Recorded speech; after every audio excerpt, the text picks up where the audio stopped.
नमस्कार। मैं रेखा खन्ना अपने channel Rekha Khanna all in one पे आप सभी का प्यार से स्वागत करती हूँ। हम लोग जान रहे थे तबले के घरानों के बारे में, उनके कलाकार और उनकी वादन शैली के बारे में। आज हम चर्चा करेंगे तबले के अजराना घराना, बनारस घराना और पंजाब घराना के कलाकारों और उसकी वादन शैली के बारे में। तो आइए चलते हैं।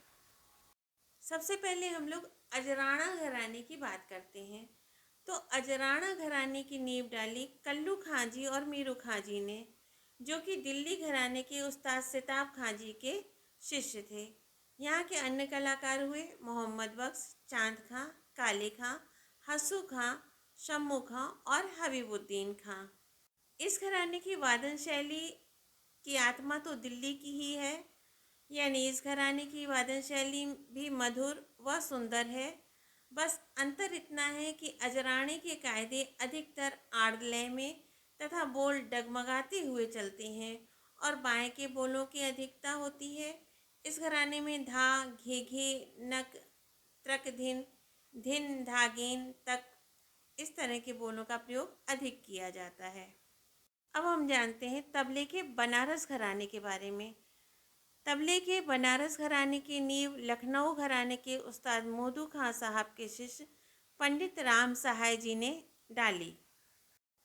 इस घराने के अन्य प्रसिद्ध कलाकार हुए पंडित भैरव सहाय जी, पंडित बलदेव सहाय जी, पंडित दुर्गा सहाय जी, पंडित बलदेव सहाय जी के शिष्य पंडित कंठे महाराज जी, कंठे महाराज जी के भतीजे पंडित किशन महाराज जी, पंडित बाचा मिश्र जी, इनके पुत्र पंडित सामता प्रसाद जी, दुर्गा सहाय जी के शिष्य श्यामलाल जी, उनके शिष्य इलाहाबाद के प्रसिद्ध तबला वादक प्रोफेसर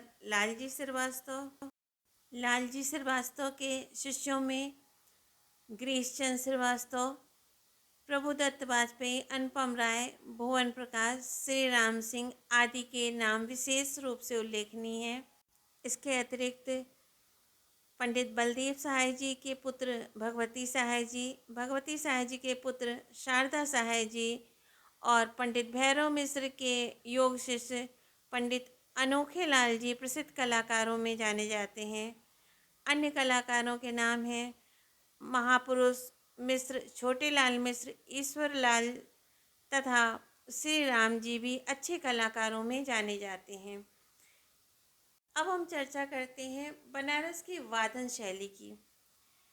तो बनारस की वादन शैली में लखनऊ घराने की वादन शैली की सारी विशेषताएं होने के साथ ही छंद, जोरदार परन, लग्गी लड़ी बजाना बनारस की विशेषता है।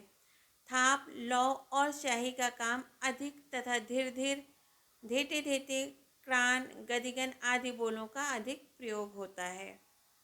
तो ये था बनारस घराना, उसके कलाकार और उनकी शैली। अब हम चर्चा करेंगे पंजाब घराने की। तबले का पंजाब घराना, उसके कलाकार और उसकी वादन शैली। अब तक हमने जितने भी घरानों की चर्चा करी वो सब एक दूसरे से संबंधित थे, यानी कि दिल्ली ही उसमें मेन था। वहाँ से कलाकार निकल के अलग अलग जगहों पे गए और उन्होंने अपना एक नया वादन शैली बनाई, अपना एक नया घराना नींव डाली उसकी। पर पंजाब घराना एक स्वतंत्र घराना है, इसका अन्य किसी भी घरानों से कोई संबंध नहीं है। तो आइए देखते हैं इसको। इस घराने की नींव डाली है हुसैन बख्श जी ने और अन्य कलाकार हैं हुसैन बख्श जी के पुत्र फ़कीर बख्श और फ़कीर बख्श जी के पुत्र कादिर बख्श, शिष्य करम इलाही और मलन खां, कादिर बख्श जी के शिष्य अल्लाह रखा जी और अल्लाह रखा साहब के पुत्र जाकिर हुसैन जी, जिन्हें हम आज भी सुनते हैं अच्छे से, बहुत ही नामी कलाकार हैं। तो अब हम पंजाब घराने की वादन शैली की चर्चा करते हैं। पंजाब घराने की वादन शैली पर पखावज का बहुत अधिक प्रभाव पड़ा है। पखावज के बोलों को बंद करके तबले पर बजाकर एक नई शैली का निर्माण पंजाब वालों ने किया। कुछ वर्षों पूर्व तक कहीं कहीं बाएं की शाही के स्थान पर आटा लगाने की प्रथा थी। पंजाब बाद में बड़े बड़े कायदे, लंबी गति, परनों व लयकारियों के काम का अधिक महत्व है। वहाँ के बोलों को देखने से ज्ञात होता है कि पंजाब की भाषा का उस पर काफ़ी प्रभाव पड़ा है। धाधी, नाड़, धड़न, कड़तान, डुंग, दू आदि बोल समूह का अधिक प्रयोग इस घराने में किया जाता है। तो ये थे तबले के घराने, उनके कलाकार और उनकी वादन शैली। उम्मीद करती हूँ आपको अच्छा लगेगा। आप इसको बार बार पढ़ें, याद करें और कमेंट डाल के मुझे बताएं कि आपको इससे कुछ लाभ हुआ कि नहीं। चैनल को सब्सक्राइब करें, शेयर करें, लाइक करें। Thank you, bye.